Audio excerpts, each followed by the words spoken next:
Zelda. Breath of the Wild came out in 2017 and everyone was like, The hills are alive with the sound of music.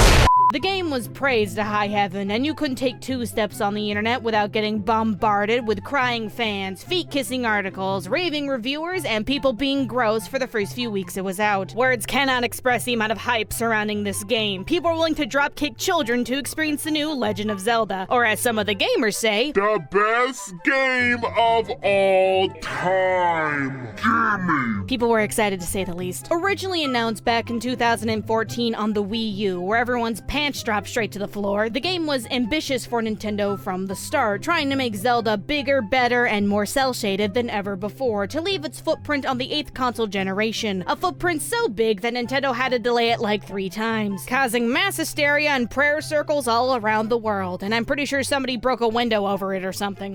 What the hell? So the long wait began, and as the Wii U was proving to be a totally non-controversial, well-selling, universally praised system that everybody knew about, including confused grandmas at GameStop, Nintendo's goals for Breath of the Wild started to change, eventually porting the game to make it the official launch title for the brand new sparkling console on the go, the Switch. Oh, that click never gets old. And oh, lucky day, even through the painful wait, the game did not disappoint and kicked off the Switch in fun and fancy-free style. And it was also on the Wii U as well. Being a massive change to the more linear Zelda formula, Breath of the Wild was the definition of open world, with a dash of old and 2-ton trucks anew. The game did manage to keep all of the series' vibes and introduce the world of Hyrule to the next generation of young gamers by absolutely traumatizing them with the amount of stuff to do. Never stop! Oh god, it's too much! I'm getting sucked in! I can't see a darn thing! Where am I? Anyway, while the installment did have its detractors that had some valid points, eventually bringing the hype train to a more reasonable consensus that wasn't trying to run over people, it didn't stop Breath of the Wild from being top dog of 2017, showing that Nintendo does indeed still got it, and that they very much do know how to reinvent the wheel about 9 times over, to suck your money out through a very, very, very expensive straw. But anyway, if you're new to Breath of the Wild, here are a bunch of tips, tricks, and heads up for people who don't know about this game. So once again, you play as the wide-eyed pretty boy Link, who wakes up from the world's longest, wettest nap in the big, bright land of Hyrule. Soon after your retinas dilate to the blinding sunlight and homeless Santa force feeds a tutorial down your throat, you quickly discover you don't exactly remember your past or how you got here. And it turns out through the game's subtle exposition dump, once upon a time, Link was the trusted knight of Princess Zelda, and alongside Hyrule's forces and 4 champions who piloted massive ancient machines called Divine Beasts, prepared to fight a dark being known as Calamity Ganon, just as their ancestors did, cause gosh dang it worked so well last time, but someone lost the instruction manual or something, because despite their excessive preparations, the whole champion crew has a fast one pulled on them, as Ganon possesses all of Hyrule's guardians and Divine Beasts with his devil jelly or whatever, and low-key kinda wipes out the Best Friends 5 Ever team, kills a lot of people, takes over Hyrule Castle, and just smears Ganon gunk all over the place. But by some stretch of a miracle, Zelda survives this with her human punching bag Link and manages to trap Ganon in the castle, but decides to hide Link in a freezer to save him for later to finish the job someday. You know, when he's not a walking piece of jerky. So here you are in Hyrule 100 years later. Ganon is still sealed in the castle, has control over the Divine Beasts and Guardians, and you still a fresh as heck snack. So it's all up to Link to gather as much strength as possible to take back control of the Divine Beast, reunite with old friends, and defeat Calamity Ganon to free Princess Zelda and bring peace back to Hyrule. Cause if you don't, the loud voices in your head are gonna keep bugging you about it. Link. Link. Boy, what you staring at? Get your ass up and go do something. I did not wait 500 years for you to stare at the camera. Legolas looking at— But along the way, you'll meet ghost dads, well-meaning death machines, raisin monks, extreme sliding, aggressive rocks, climate change, the color blue. Somewhere over the rain. Oh, Claritin Clear. Yes, yes, yes, yes, yes, yes. Physics, selfies, sick beats. Bend over making me touch your elbows. Real love, major tests of murder. Echo, echo, echo, yeah. Real woman hours, Beeschurger, sugar daddies, reverse cougars, stressful music, delicious nutritious sand, beefy boys, vape nation, professional vegans. Roscoe the ladies' man. Animal cruelty, falling, dying, crying, and becoming one with nature. So if you're new to Zelda games, they all kind of follow the same formula with some variety factors. Link is the hero, someone's the bad guy, the world needs saving, and Zelda just be out here craving some good old love and support with everything else in between. And Breath of the Wild brings back this cut and dry type of tale with new charm, tons of references, epic scale, heartfelt moments, and lots of personality. Cause now, through the power of voice acting, everyone can scream about their feelings without having Link talk back. It's just asinine. What a time to be alive, y'all. Now, the story may be a slight departure from the Zelda norm, but it gets the job done while adding to the pre-existing messy dumpster fire Zelda lore that apparently is a thing that I recently found out about thanks to the Buns Research Division.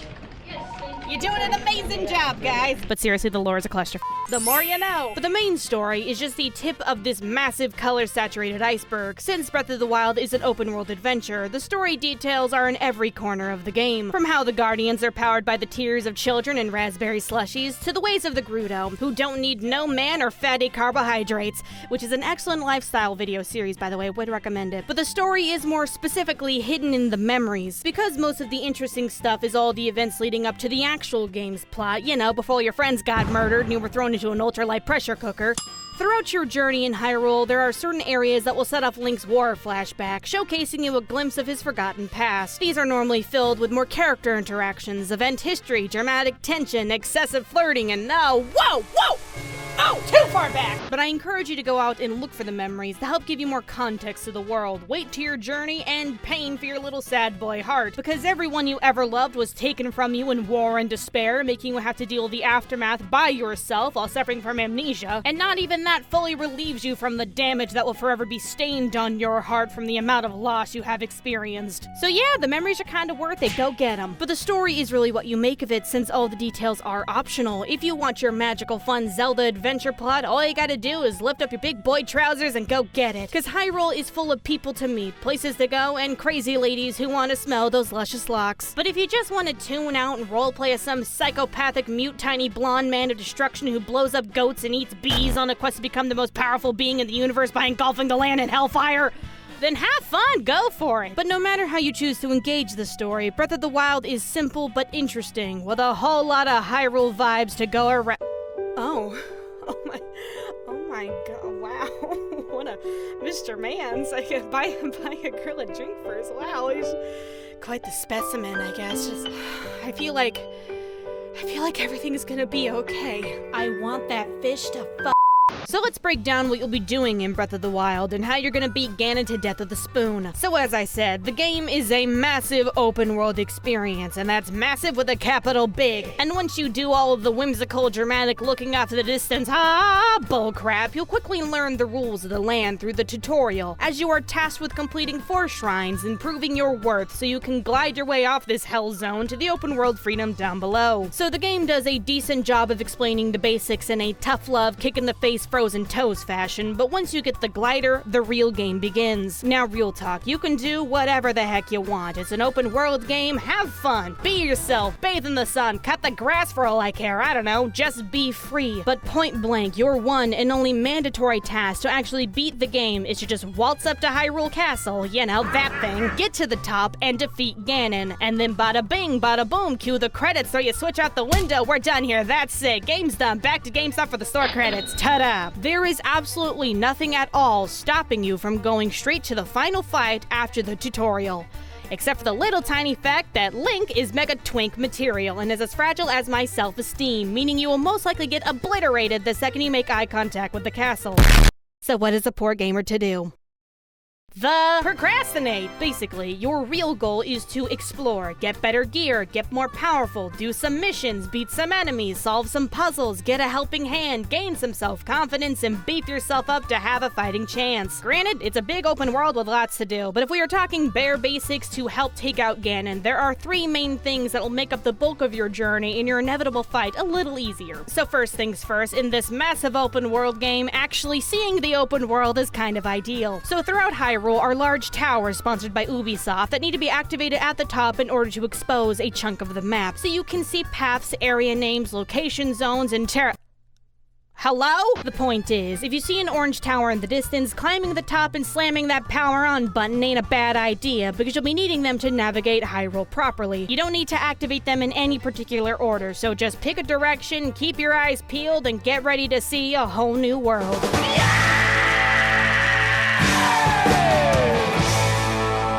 Now, don't think anything in Breath of the Wild comes easy and you can just climb these suckers with your pinkies out, because sometimes towers can be guarded by the environment or enemies or both, because screw you, and you'll need to figure out a way to get to the top safely. Very safely. And this is one of the many situations you will utilize the official Breath of the Wild philosophy, "Shut up, Dad, I do what I want." What did you say? Look, this game tells you the rules, gives you the tools, and then it's a free-for-all. It will tell you what to do, not how to do it. There are no bad ideas, only ideas that can go terribly wrong. You understand that mindset, and nothing can stand in your way. Now be quiet, because I need to focus.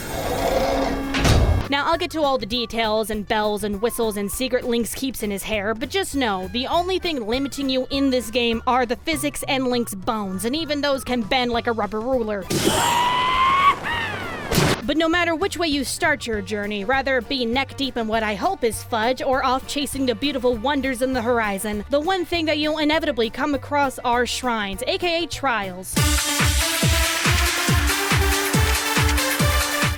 It's a different kind of trial, guys. Shut it down! Shut it down! Okay, so there are a ton of shrines throughout Hyrule, all with different handcrafted interior designs and unique names so you know which ones are which, like Rusty Oatmeal, Sexy Sinner, Hasty Cankles, and Real Delish, to name a few. Some easy to find, some not so easy to find. Some are only accessible through missions, and some can see you, but you can't see it. But they're just kinda everywhere. And the best way to find a shrine when walking around is to simply listen to your shrine radar beeper and just go in the direction the signal is strongest, and eventually you'll find what you're looking for. Now, you should know that the beeper likes to keep it vague and won't tell you if the shrine is above or below you, so keep that in mind if you're having trouble, but by God, it will let you know if you're close. Trust me, it will let you know. But shrines are the key to increasing your health, hearts, and stamina by receiving spirit orbs at the end of the trials. So, love 'em or hate 'em, but you'll need to find that neon orange goodness, baby. Ah, yeah, it's the good stuff. Woo! But seriously, because there are so many shrines and I'm stupid, I can't go into details on how to solve all of them. That's what the internet's for if you need some hand-holding, kids. But there are basically 3 types you'll come across, and you won't really know what kind it is until you walk into one, so you can be disappointed from the inside. The first and most common are room puzzles. Now, these can range from all sorts of things, from pulling the right levers, putting stuff in the right place, platforming that stresses me out because I'm afraid of heights, I'm not really sure, connect the dots, setting things on fire, expensive oversized pinball, and these dumb piece of awful eating storm of dumpster motion crap trials. It's a fun game, I promise. Now, the catch is, most shrines will require the use of your Sheikah Slate, your bulletproof 4K explosive magic icy hot time freezing iPad with full GPS capabilities. Available now for only $89.99. But you got a magnet that can move around all metals, a popsicle that can create several ice blocks in water, a wizard stopwatch that freezes stuff for a limited time on any object, 2 types for remote bombs that I always forget how to set off until it's right next to me, and last but not least, a camera for all your snapping needs. There's my baby! But the slate is what you'll be using to solve not just the trials, but any problem standing in your way, in or outside of shrines, like these trees blocking my view.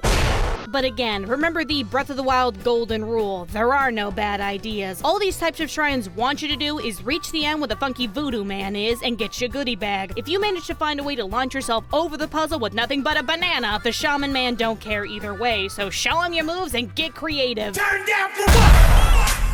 Now, the second type of shrines are basically the same as the puzzle ones, except the puzzle is just getting into the shrines.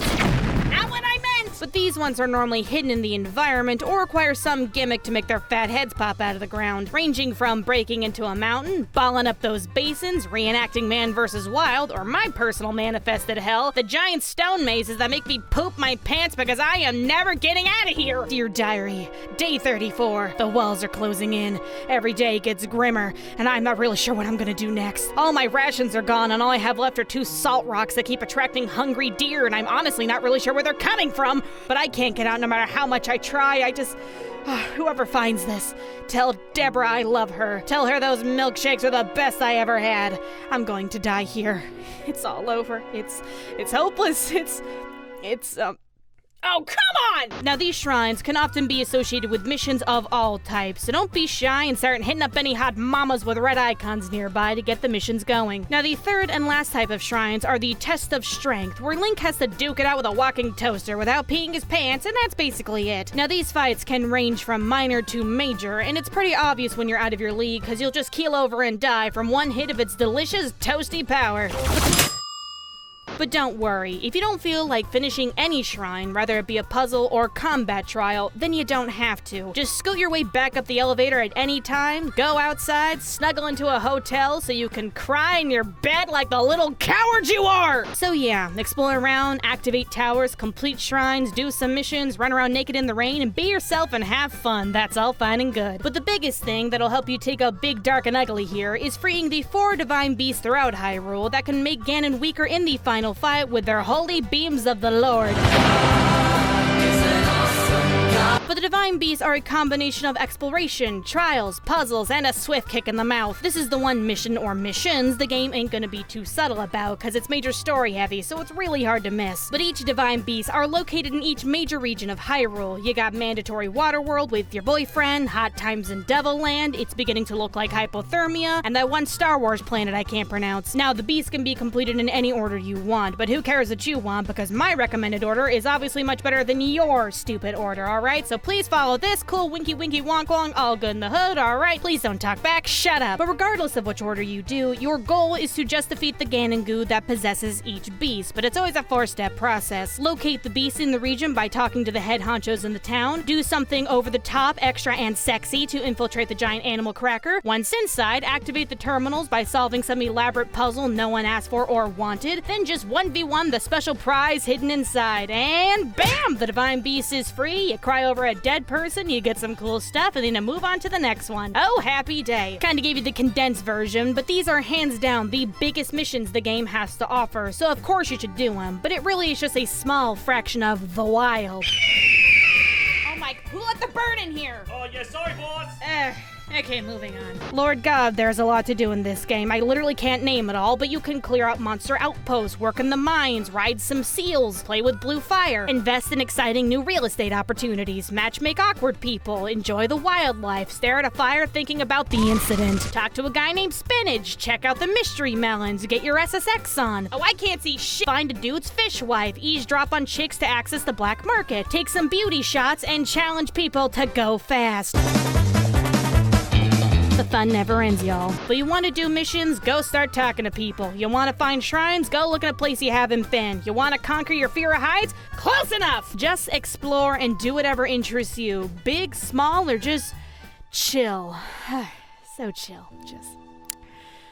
Gosh, this game's pretty. Now, if you want to prioritize certain missions because you're anal or all this exploring gives you anxiety, then you can always check the menu for quest markers, quest types, and quest details / information. You got main quests, side quests, Johnny quests, and shrine quests, and if your markers aren't telling you directly where to go, the quest information will always give you a general hint on what to do and where, although it can be a tad vague. But if you want some quest suggestions, because of course you do, here are a list of some quality missions that every good gamer should do if they know what's good for them.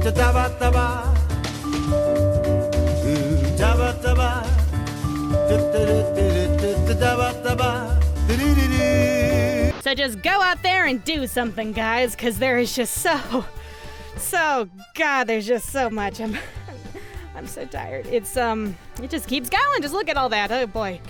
You know, can you believe that a cartridge that tastes like expired earwax can pack this much punch? Because I sure as hell can't. You know, it really makes you wonder what Nintendo is also capable of with their little line of nuclear-powered tablets or whatever the heck they shoved in these things. You know what? I don't even have a joke here. Yep, there's no joke. I know you're expecting some like, or, you know, something stupid like that, but I'm just kind of in awe that all this can be played on something that I can shove in my pants. Like, can you shove a PS4 in your pants? I've tried, but like, it doesn't feel the same. I mean, you probably can if you have enough stretch going on, but that's not the point. It's just, gosh dang, the Switch is a nifty little thing, and I never thought I'd say that in a video, but there you go. You got it out of me. Bun seal of approval, y'all. You know, it's kind of a fun fact about me, but this is the first Nintendo console I've ever owned because I was fed on Sony milk my entire life, so I ain't got no nostalgia strings on me or whatever, man, because I'm a free thinker. I don't know. I don't have an allegiance to these people. I can barely name 4 Pokemon, and I don't know why everyone suddenly cares about this Luigi guy. But look at me now. Now I'm shilling for a system that I honestly thought was gonna crash and burn in the beginning. You know, that's a little big chunk of humble pie, but, you know, the world just be like that, I guess. I don't know. Food for thought. Moving on! Now, Breath of the Wild is a very hands-on kind of game, and because there are endless solutions to mission shrines and taking on angry glow sticks, knowing how to utilize your body is what really makes the magic possible. Ho, ho, ho, it's magic. You know, never believe it's not so. Okay, but for reals, gameplay-wise, Link's got a lot up his sleeves. You got all the basics down. He can run, jump, block, and hit things. What can I say? That guy's a full-functioning Chad. Of course, one thing that allows Link to traverse Hyrule is his ability to latch onto any surface like a big, beautiful, buff suction cup. You can climb any surface outside of Trial, so get ready to get close and personal with the mountains, because you're going to be climbing a lot. The catch is that Link is bound to the mercy of the holy, omnipresent stamina wheel that looms over your shoulder. Now, this thing ain't playing around, and it means business because it's kind of important. Because if this thing runs out when climbing, you're gonna go bald from all the friction on the way down. Just do not let the stamina wheel run out, guys, in any situation. Even while running, just give the thing a break when you can, because watching Link hyperventilate makes you want to take a nap. It's awful. God, get this guy an inhaler! But you gotta pick your battles wisely when it comes to long climbs, so try to cheese the little wall divots where Link can stand for a little bit so you can recover your stamina, and pray to God the game forgets what the word vertical means. Oh boy! Now, once you complete the main tutorial, Link will be able to use his glider anytime he's in the air, rather it be in battle, closing target distance, or just hanging around. But the glider also uses your stamina wheel, so always be mindful of your use and how far you need to go, because if you misjudge that crap, suddenly you'll find your little feet dangling over an endless chasm of freshly cooked regretti, because fall damage is very much a thing, and it's time to panic! The green ring of fate also affects swimming, and it don't matter how close you are to the shore, if you run out of stamina in water, you'll be the first Hylian to drown in a puddle, and it's gonna be really embarrassing. So try not to stay in water for too long, okay, kiddo? Where's that coming from? Hello? It's getting closer, it sounds. Why is it getting louder? Should I be worried? Help! Help! But base jumping around the place is boring. Who cares? You're not gonna spelunky Ganon to the ground, that's for sure. Nah, the fighting is what people crave, and Hyrule is full of enemies and monsters to take on. From pig trolls, goblin unicorns, thick rockmen, spicy boobs, twinkly toes, obese narcoleptics, and red spandex men who pop out of thin air ready to tell you the good news. Everybody wanna munch on those boyish buns. Now, you'll be fighting a lot, and the combat is good old-fashioned walk up to the thing and hit it until it dies. A message brought to you by Nintendo. You'll do it, and you'll like it. Real talk though, Lord knows there's like 20 ways to kill something. I don't judge. If you want to play it safe or body slam dudes with your forehead or have Big Tony take them out, do what you want. But just remember that in this world, it's kill or be killed. Or just peace out when you don't feel like it, that's always an option too. But if you want to look cool and have a fighting chance against some tougher enemies, then you should really learn how to parry and flurry rush. Now, parrying and flurry rush are two separate things that require the same kind of bold and brash timing. Parrying is rather straightforward. If Link is holding his shield up, then you just need to swing it right as the enemy makes contact with his attack, and if you do it right, the enemy will be so stunned by your snappy reflexes and good looks hidden behind your shield that he will fall over in pure awe. Now, this can be used in more ways than you think, so try not to go full Rambo all the time, as it can be much better to wait and reverse the pain with some attacks. Holy Mom! Now, Flurry Rush is a little more saucy. All you gotta do is stand in front of the enemy like an idiot, wait for it to swing at your perfectly symmetrical face, then quickly jump backwards or to the side at the last second, then burn your fingers through the Y button so you can enter the Matrix and break the space-time continuum.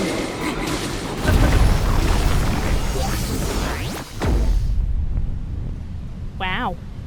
But seriously, this is a very useful move in any fight, so get patient and get used to the timing to give him the old razzle-dazzle. Now, if this all sounds too fancy for you, then the most basic way to rip it up is to just hold down the attack button and let Link spaz out until everything is pureed. Warning though, you are very vulnerable while doing this around enemies if you ain't careful, but boy, can it get some boppin' results.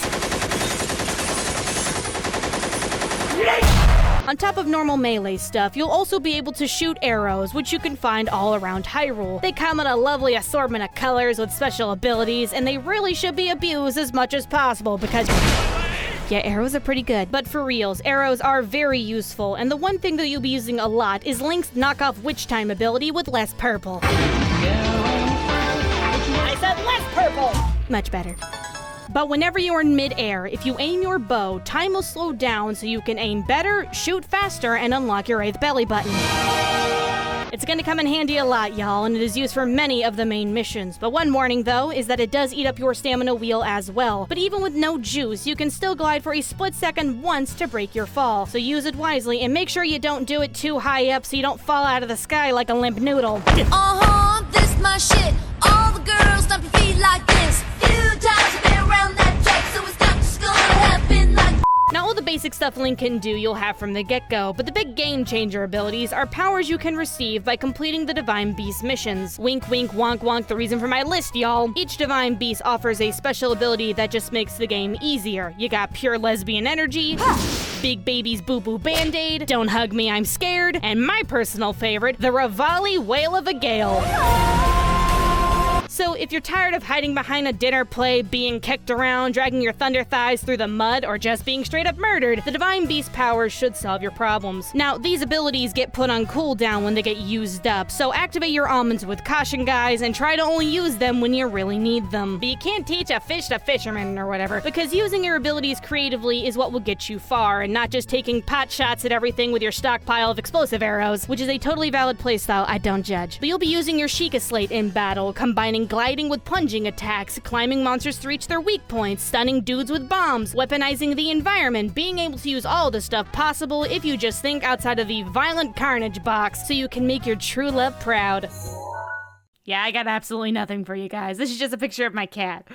Isn't he cute? Of course, success does come with some trial and error, because in a world with endless possibilities filled with rainbows and sunshine, many of those possibilities can make you dead. So something that is bound to happen a few times is dying, to the point where you'll think you're missing something important, or you're just really bad at the game, or your mom did lie to you about being special, gifted, and above everybody else because you're her #1 gamer. It's fine. Okay. But in a game where you can launch yourself into the sun with your feelings, and Link can be snapped in half over my non-existent kneecaps, dying is all part of the learning process. It is normal, so don't worry. The game's got tons of checkpoints and autosaves all the time, so they are simple slaps on the wrist if anything, but you're gonna be seeing this a lot. So just be ready, cause it's gonna happen. Oh, you bet your sweet Bippy it's gonna happen.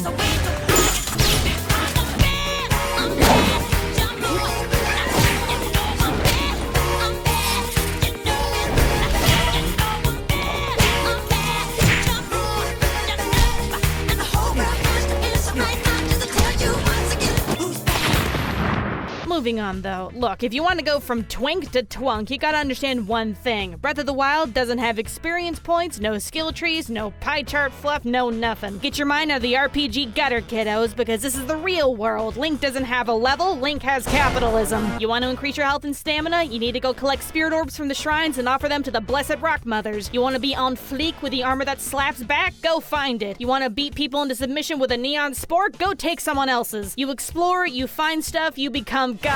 But seriously, even if you know all the sweet moves where you contort your body into a killer pretzel, if you don't have good gear, then you'll be in a world of hurt and poverty, you smelly loser. Now, everything in Hyrule is up for the taking. Sticks, rocks, crabs, but weapons, bows, and shields are a mega priority when you're scanning the land. Now, there is a lot of weapon variety. You got halberds, curved swords, guardian shields, lightning rods, and people's arms, you know, the normal stuff. But some of them can have different element effects and attack patterns. Like bigger weapons swing slower but hit harder, knocking enemies around, and ice-infused weapons freeze dudes for a limited time so you can get a few licks in. Single-handed weapons hit faster and do less damage but free up a hand for a shield. And fire weapons set things on fire, etc, etc, etc. I'm not really sure why I'm saying this. All this stuff is self-explanatory. I'm pretty sure y'all know what these do, so we're moving on. Now, bows are a little more simple. Some can shoot multiple arrows at once, some just look cool, and others zoom in real close to get up in there. But bows and arrows are just as important as melee weapons since they are crucial to some fights and puzzles. And while you can find the different arrow types around Hyrule, shockingly, they all don't grow on trees and you'll run out fast. So when you get the chance and you got that coin, always be checking out stores and merchants to fill up on any type of arrow they got, but do not rely on all of them to have weapons, bows, and shields because they are under some tough Hyrule seller regulations with a few exceptions. But everything besides arrows are best found in the wild, so keep that in mind. Now, there are some baby numbers involved with weapons and gear, but the rule is basically the bigger the number, the better. The catch is you can't get cozy or attach attached to anything in this game, and I would say stick to the weapon you most feel comfortable with, because it'll always be there for you in the loneliest of nights. No. Hyrule's metal is part steel, part styrofoam, and because of that, everything breaks, as in broken, as in unusable, as in shatters before your very eyes. Stuff breaks fast, too. The durability ranges from Pringle to Buff Pringle, so I can't say get comfy with a weapon type because you really can't. While you'll find weapons about every 5 feet, you'll lose them about every 3. And it really gets fun when you run out of weapons and shields in a fight because your sword bursts into dust at the last second. Ha-ha! The only weapon in the game that doesn't technically break is the Master Sword, which you can't even get without making it into the center of the Lost Woods, which is a headache to say the least, along with having 13 heart containers and a kiss from your mother. And even this thing runs out of juice when you use it too much, turning into a glorified toothpick for a little bit, so all that hype around getting it is a little misguided. I digress, though. It's just best to hoard as many weapons as you can and try to keep the better ones for bigger fights, even if they suck, because this is better than this. Now, a big thing to note is that you do have limited spaces for weapons, shields, and bows. You can't be hauling a Walmart with you after all, but you can expand it by completing various cult rituals that please the leaf gods on high. All hail! Hail! And I'm being serious, y'all. Throughout Hyrule are little things that you can do to receive Korok seeds, and I'm being vague because they really can be anything, ranging from hitting all the targets, putting stuff back where it belongs, or just falling off a cliff and hey there! But the seeds are supposed to be given to Chungo over here, who does the sacred hokey pokey, and with the proper positioning of the moon and the sun, combines their power and expands the weapon inventory of your choice. Okay, not exactly a blood sacrifice, but there are a total of 900 seeds, as in 900 random tasks ready to piss off every completionist alive. They're just kind of everywhere and hiding in plain sight. There are no missions for them, no markers, no map symbols, no nothing. The only indicator you'll ever get from some of them are these cryptic things hanging around, and who knows what they really want, the little demonic pieces of... Oh dear God, they've been summoned! But if you see anything out of place or uneven or begging to get hit, it's probably a Korok seed. Also rocks. They really like being under rocks for some reason. 10,000 years will give you such a crick in the neck. But who cares about weapons? The game is called Breath of the Wild, after all, not Breath of the Beatdown. Breath of the Beatdown, Nintendo Switchに来る2020年. Because it's really not just enemies you'll be dealing with, but rather with your very survival in this harsh, dangerous, unforgiving, beautiful, tranquil, cleansing land. Hard to believe, but fashion is survival rule number 1 around here, because Hyrule is a big place with lots of freezing, boiling, sand-blasting, dry climate that does wonders for your skin, and nothing else. But Link is a soft-bodied little man who is very receptive to extreme temperatures, and if you're not properly clothed when this meter starts crying for help, then your health will start to dwindle down, and your toes will suffer. Not to mention the fashion police don't tolerate slacking, y'all. So it is very important to dress for success by getting clothes that will protect you against the icy hot hell, and help confuse everybody who plays this game, because oh my God, who is that?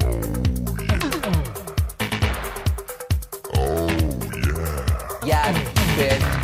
Work. Now, the most straightforward way to get the outfits you need is to just go to villages in the harsh climate areas and buy them, even if it's from creepy men on roofs. And voila, capitalism wins again. Now, of course, some of y'all smart people may be thinking, wait, if the clothes that I need to get through certain areas with all my limbs attached are in those areas, how do I survive getting through them in the first place? And ding, ding, ding, this is the golden question, because the only thing more powerful than explosive lava, deadly blizzards, and baking burning sunlight is shoving food right up your ass. So again, the more stuff you have, the better off you will be. And this extends to foods and goodies, which are the key to staying alive while fighting off dudes, Mother Nature, and gravity. Hyrule is a massive salad bowl filled with food for the taking. You got stuff like carrots, fruits, nuts, peppers, mushrooms, grains, and apples. Lots and lots of apples. There's also an assortment of proteins, but in order to get those, you'll need to come to terms with the food chain and take out cute, harmless little animals in the wild. But don't feel bad about it, because the game does like to make their deaths adorably comedic to reduce the guilt factor. See, there you go. No harm, no foul. Whoa, okay. Hey, what's with the music going on here? It's it's getting a little tense. Please, can you ease up a little bit, please, y'all? I'm fragile. Okay, it's a goat. What do you want me? Please stop. God, I'm sorry. I'm sorry. Okay, well, if you're not feeling very hungry, you always got insects or monster parts, which you can collect from enemies who will just blow up with an assortment of stuff whenever you defeat them. Stews on, baby! But you really can't have enough stuff, so whenever you can, let the sparkles guide your way, since those will help show you some of the more concealed items that you can pick up in the terrain. Huh. Now, all foods can be eaten individually for baby health and other effects, but it's best to get your little Chef Boyardee on and flex those cooking mama skills by taking the time to cook at fireplaces to create meals, which can give you a lot more health, along with buffs, ailment protection, stamina, and raw animal magnetism.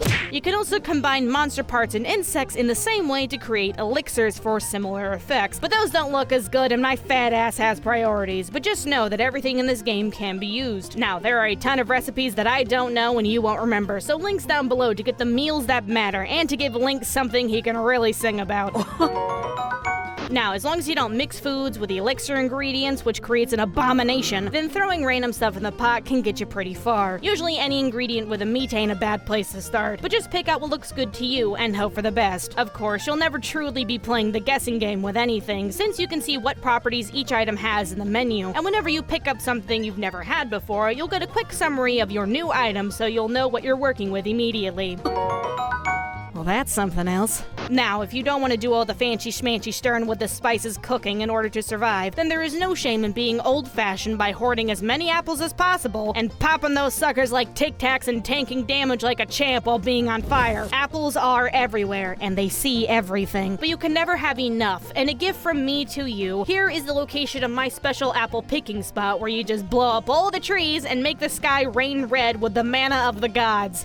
But even with all the hearty beats in the world, at the end of the day, it's money, aka rupees, that will get you what you want. Or as my dyslexic stupid brain likes to call them, ruples. We like to have fun here. Now, ruples are used for everything. Food, armor, arrows, inns, a good time, and even necessary for some missions. Ruples can be laying around in Hyrule, but they're not that common. Occasionally they will be dropped by enemies or in chests, but the chests normally contain more interesting things, if you know what I mean.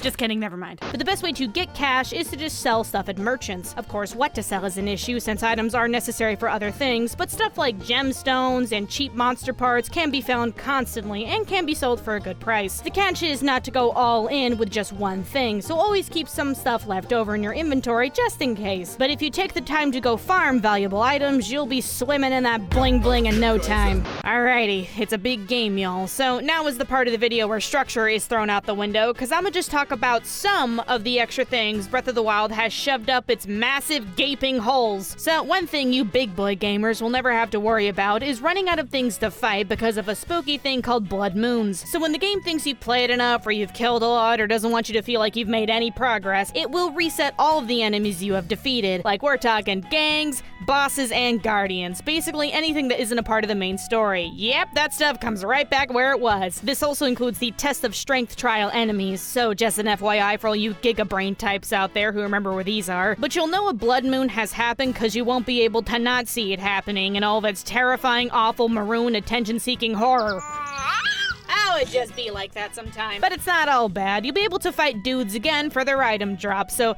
yeehaw for capitalism or whatever. I swear to God, guys, you can't keep doing that every time I say the word capitalism.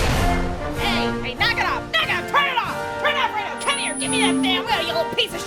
But another way of getting some cool goods are hitting up the research centers, both here and here. These guys as talking trash can create spiffy Guardian armor and gear in exchange for Guardian parts, and these guys will upgrade your Sheikah Slate abilities so you can freeze longer, bomb harder, and find what you're looking for. These aren't necessary, of course, but they are very worth it, so you better do it. Now, if you really want to go all out with upgrades and gear, then keep your eyes peeled for these beefy flower pods around Hyrule. You'll be asked to pay a price for each one you unlock, but trust me, it'll be worth it for the wonders inside. Take me home, mama!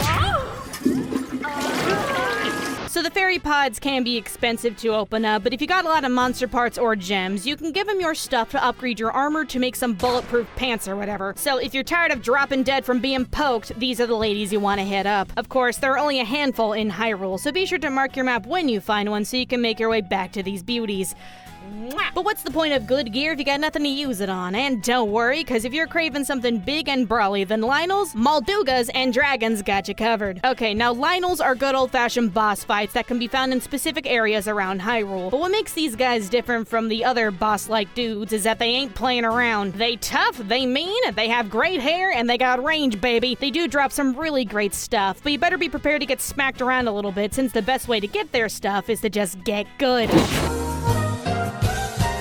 Yep, we're bringing this back. I don't know what to tell you. Hit the thing, don't die, good luck. Now, the Moldugas are another boss type that are a little special, strictly because I think they're cool, and for the fact that they are only found in the desert. Once again, standard boss fight, they drop cool stuff, get ready to hit things, and use your arrows to stun them. But just be very, very careful with staying on the ground for too long. Oh, he touched my toes, I hate it! And last but not least are the magical, humble, really bright, super hard to miss dragons. Okay, so you're conditioned throughout the whole game that you can take on anything, you puny, tiny little man, but not these. They are eye candy and they should stay that way. Now, there are 3 dragons in Hyrule, and they are just meant to farm certain items, so sorry to burst your bubbles, y'all, but no, you cannot kamikaze these guys out of the sky. But if you are looking to get a piece of them, just use your glider to catch their drifts and start shooting away to get their goods. Now, you're gonna be ping-ponging all around Hyrule to see everything, and what better way to see the world than in your brand new horse! With stylish upholstery, 1 whole horsepower and grass-fed fuel, these hooves of luxury got everything. After all, the pioneers used to ride these babies for miles. So come on down and get yourself a fresh new cup of fug. Yeah! But for reals, you can ride horses in this game, like any wild horse out in the open. Alright, weird looking horse, but you do you. Now, honestly, flying around is kinda faster, cause good luck getting Seabiscuit up this thing, but the horses work just fine getting through long hauls, and if you want a horse, all you gotta do is find one, sneak up on it, jump on it, and soothe it till it doesn't want to kill ya. And bam, you're riding a horse. Now, if you want to go the extra mile to make sure that your horse stays your horse, along with naming it, checking out its stats, and having it come when you whistle, then take it to your local stable and register that sucker before he realizes what just happened. There are also some cool special horses associated with missions, so seek those out if you want to get bucked with purpose. But speaking of going the extra mile, Breath of the Wild got even more if you're willing to give up some of that coin for the DLCs, the Master's Trial, and the Champion's Ballad. Now, the Master Trials have a few things, like special equipment and gear, a thing called the Hero's Path where you can see where you've been, Master Mode to satisfy every tryhard's needs, and a thing called Trials of the Sword, a series of challenges where Link takes on a ton of enemies in his underwear in true Fight Club fashion. Now, the Champion Ballad DLC is a lot more beefy, adding a ton of story missions, shrines, and bosses to get the closure that would make a grown man cry, along with even more items, enhanced Divine Beast power-ups, a lobster shirt, and the cherry on top that pushed me to suffer through the extra trials and listen to the parrot's mind-numbing tunes for 3 days straight. Big wheelies.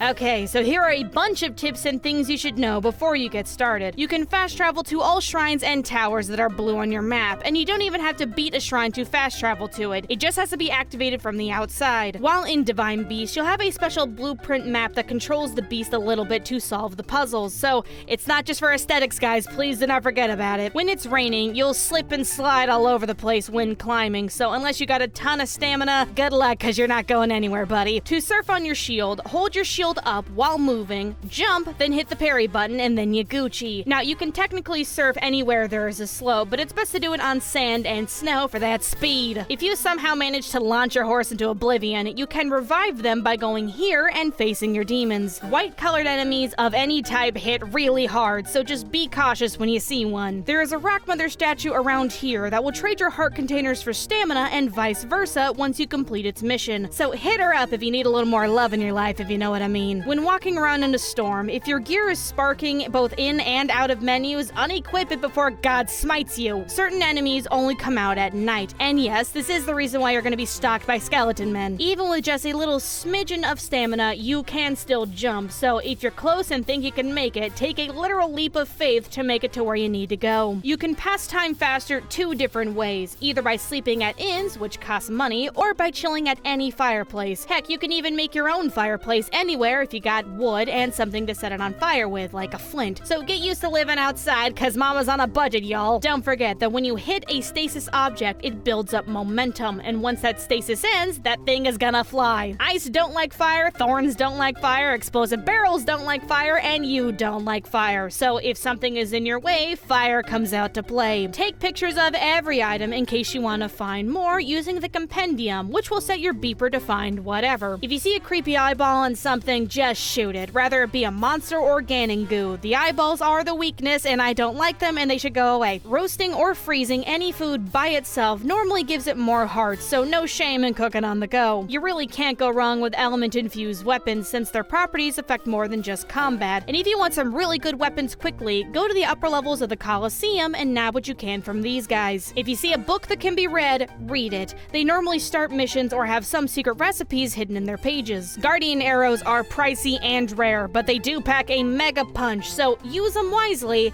but get your sweet revenge. It's payback, you bitch! If you want the fashion police off your trail, then these shops can dye the clothing of your choice, assuming you have the right ingredients. I recommend going full-blown exploring after you get the camera in the main quest. That way you'll have all the tools you'll need to really eat shit. Bomb arrows are great, but they straight up don't work in rain, so don't waste them, and don't use them or even have them equipped when you're in the lava lands for reasons. Okay, so while there are 900 some Korok seeds, you really only need about 440 to max out all of your inventory, so don't panic about getting all of them if you just want all the spaces. No fishing rod? No problem. This ain't no Final Fantasy 15, y'all. We have technology. You want fish? There you go! Do not trade luminescent stones for diamonds, regardless of who's asking. We have done the math, and you're getting scammed, son. If you're gonna dump your first few spirit orbs into anything, it should really be your stamina, cause dying is temporary, but being out of shape is forever. Using magnesis and the ice cube from your Sheikah slate is a great way to get chest chillin' in the water, that is if you don't mind the swampy smell. Do not hurt your weapons trying to mine rocks, just whip out your bombs and pop those suckers. So the last woods you can get lost in, and the dark forest is really dark, but just light the torches and that should help out a little bit, okay? Okay. If you see a gust of wind, then you can glide on it and get some free airtime. Heck, you could even make your own gust by setting the ground on fire. It's fine, guys. Smokey does not have to know. If you really want to play the no pain game, you can always fast travel warp out of any danger out in the wild. So if you really want to keep your pride intact, just do that. Remember, there is stuff in every corner of the game, so if you see something on the map, you can go to it. And with that being said, this island is kinda neat. If you're not one to be surprised and you want to get down to brass tacks, there is a great online map that basically shows anything you're looking for. Bosses, treasures, shrines, so links down below if you just want to break your immersion in half and strip the game down for all that it's worth. So while Breath of the Wild was one of the strongest launch title games we had seen in a long time, the game didn't entirely deliver on all of its expectations, and some people even saw the drastic change in design as unfocused and messy compared to past entries. But it was also a sign that Nintendo can really do anything they set their mind to. Determined to create a massive, sprawling open world that feels big on a handheld system, even though they took their sweet bippy time, yeah, I'd say they were pretty successful at it. And at the end of the day, Breath of the Wild nailed down the success of the series and showed that even a simple game from the 80s could be capable of really, really big things. And I hope this Basics Beginner's Guide makes your gaming experience a little better. So please rate, comment, and subscribe, and I hope you have a fantastic day. It's finally done. Oh my god, we've made it to the end of this video. And we're done. Alright, so this is the part of the video where I have to do, like, you know, shills and stuff and thank people. Obviously, I want to thank people because holy crap, this video was long and it could not have been done without the people helping me out. I want to give a special thank you to Jason Avis for being my Zelda information person, basically my fact checker, and then Forever KT, Shibert, and Poob for lending their voices in this video. If you're curious who those extra people were, those are them right there. So again, thank you guys so much for your help in making this possible, and a very, very heartfelt thank you to Milk Girl, who tolerated me while I was working on this as I was trying to figure out jokes, and I had her watch a bunch of stuff to make sure things are working. So thank you for being essentially my test audience and just dealing with me during all this. Also the Danganronpa thing, that was definitely helpful on your part. Thank you. Mwah. So again, guys, thank you so much for lending a helping hand. It really, really meant a lot. And if you want to lend a helping hand, then consider supporting me on Patreon, because if it wasn't for my patrons, I don't know what the heck I would do, because they are beyond patient, super lovely people that honestly deserve way more recognition. God bless my patrons. And this episode's Patreon shout out goes to Lavaros. Lavaros, thank you so much for pledging, and don't forget that Sidian is your husband. So yeah, Patreon link down below, and also things like my Twitch and my Twitter, which I highly recommend you go follow, because I am there often. So if you're curious, like, hey, where's all the YouTube content content, and where are you in general? I'm probably somewhere else, so go ahead and check those down below. And because this is a Nintendo Switch game, I want to give a special thank you and promotion to Bester X Technology for sending me a Switch carrier case with a battery pack in it. It's a pretty neat little thing. It's not bulky at all, and as someone who travels on the go with my Switch a lot, it's like my go-to system. This thing is like a lifesaver, so go ahead and links down below if you want to check out one for yourself and stuff, because like everyone needs a Switch case. I don't know anyone who walks around without one, because if you do, you're weird. Sorry. But yeah, if you want a Switch case with a battery pack installed, this thing is pretty nifty, not gonna lie. So again, thank you so much to Bester X for sending this to me. I really appreciate it. And that's it. We're done. Get out of here, okay? Check down one of the links below. Subscribe, like, I don't care at this point. The video's done. I'm back, everybody. Hello, how you doing? Have a fantastic morning, night, whatever. Get out of here. Bye-bye.